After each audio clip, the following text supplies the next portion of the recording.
नमस्कार.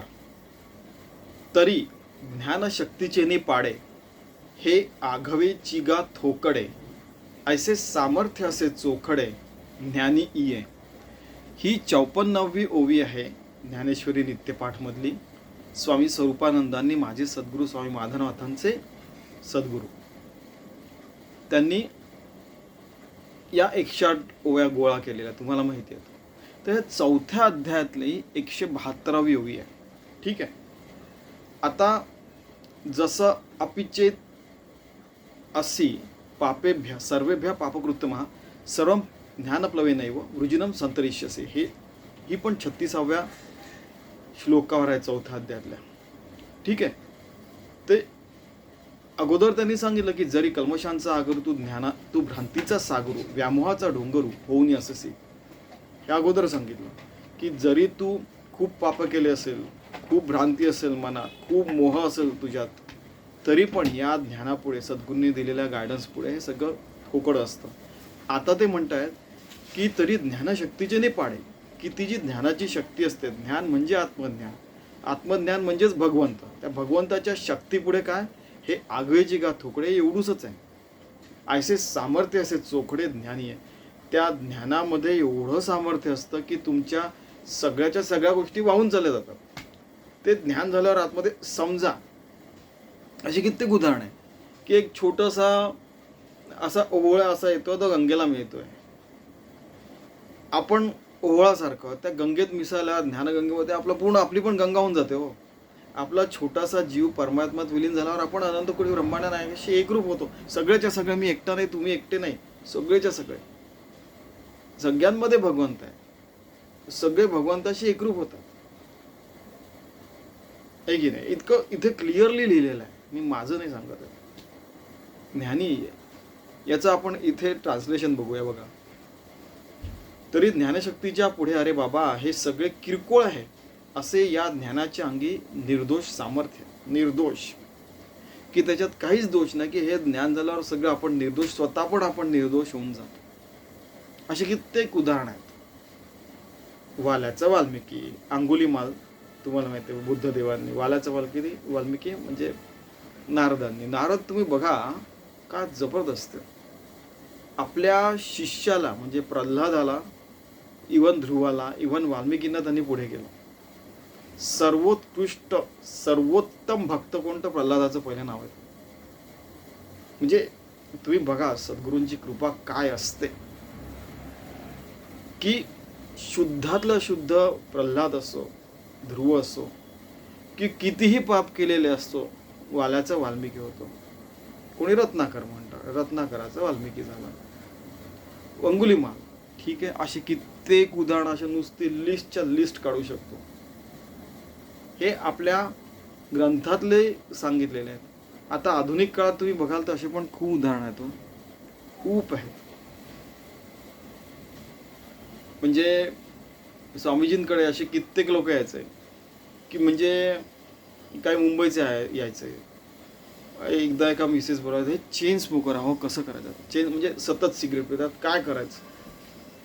हळूहळू स्वामींच्या मार्गाला लागले, ध्यानाला बसायला लागले, हळूहळू सगळं करायला लागले. हळूहळू ते त्यांचं, ज्याला ज्ञानाची गोडी लागली त्याला फालतू गोष्टींची गोडी कशी लागणार आहे, म्हणजे यावर ते म्हणायचे. स्वतःकडे ते क्रेडिट नाही घ्यायचं. आता ज्ञानेश्वरांची गीता वाचून, श्रीकृष्णाचं गीता आणि ज्ञानेश्वरी वाचून कित्येक लोक तरले असतील, हजारो लाखो या 5000 वर्षात, समजा गीतेनंतर, ज्ञानेश्वरी नंतर समजा 800-900 वर्ष. त्याचं क्रेडिट ते स्वतः नाही घेत. ठीक आहे, हे पण एक गोष्ट आहे. आणि या ज्ञानशक्तीच्या पुढे कोणाचंही,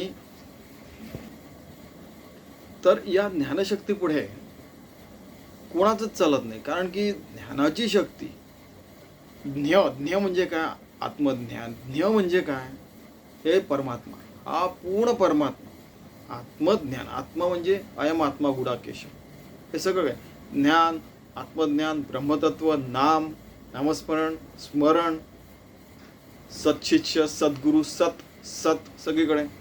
या सगळ्या गोष्टींचा, सगळ्या शब्दांचा अर्थ एकच होतो. परमात्मा समजा तो केवढा मोठा आहे, अनंत कोटी ब्रह्मांड आहे. आपलं एकच विश्व थोडी आहे, अनंत विश्व आहेत, त्यांचा तो नायक.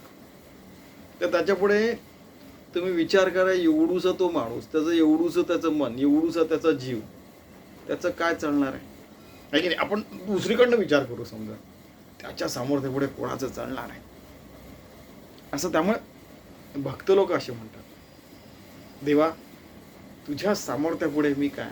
तुम्ही बघा ना, कित्येक ठिकाणी जुने, आम्ही लहानपणी जुने सिनेमा बघितले. समजा ज्ञानेश्वर महाराज, संत ज्ञानेश्वर, संत तुकाराम, संत चोखामेळा, संत सावतामाळी, त्यानंतर मग नरहरी सोनार, त्यानंतर मग तुम्ही बघा संत कबीर, त्यानंतर संत तुलसीदास, त्यानंतर तुम्ही आपल्या इथे तर बघा संत नामदेवांपासून जे धडधड धडधड धडधड सुरू होतात एकदम चोखामेळा, त्यानंतर जनाबाई, संत जनाबाई, त्यानंतर मग गोरा कुंभार, त्यानंतर अरे याला काही अंतच नाही.